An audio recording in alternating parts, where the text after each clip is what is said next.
Okay. You have implemented a large organic strip cropping field in the Netherlands with positive results. What would you like to share to the other farmers who wanted to implement this strip cropping system on their farms? Nou, wat ik wil delen is dat wij hebben ervaren dat het werken of het toevoegen van diversiteit op je perceel, dat het echt werkt. Dat je daardoor minder vatbaar voor je ziekte en plagen wordt, meer biodiversiteit realiseert. Eigenlijk door vrij simpele veranderingen.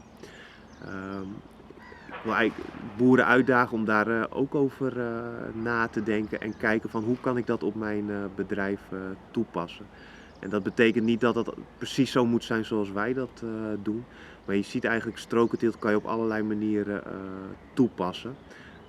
Het is afhankelijk van de gewassen die je teelt en de mechanisatie die je gebruikt. En als je op die manier daarnaar kijkt, dan is het denk ik op heel veel bedrijven toepasbaar. Het andere is wat ik mee zou willen geven is van als je zo'n stap maakt, dan zie je allerlei belemmeringen of dingen die niet kunnen. Maar uiteindelijk is het soms ook gewoon een kwestie van proberen en doen. Dat is wat wij uiteindelijk ook hebben gedaan toen we met strokenteelt samen. We zagen de positieve effecten. We wilden ermee aan de gang, maar we zagen op dat moment ook best wel een aantal uitdagingen. Hoe het omgaan met bijvoorbeeld met ploegen, met het oogsten van een aantal gewassen.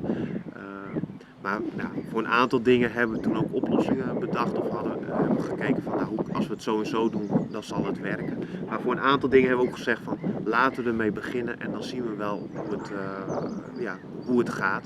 En dat we dan op dat moment daar ook een oplossing voor bedenken. En dat zie je nu ook met het beregen, met irrigeren. Van, dat gaat niet. Nou, dan kijken we nu van kunnen we daar met druppelirrigatie wellicht wel mee uit de voeten.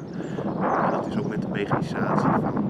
Eerst dachten we dat het rooien van uien in strookteelt heel lastig zou zijn, omdat we met andere werkbreedtes werken. Maar inmiddels zijn we zover dat we die op 3 meter, dat we met plantuien werken, dat we dat op 3 meter doen en dat we die ook prima uit de stroken kunnen oogsten.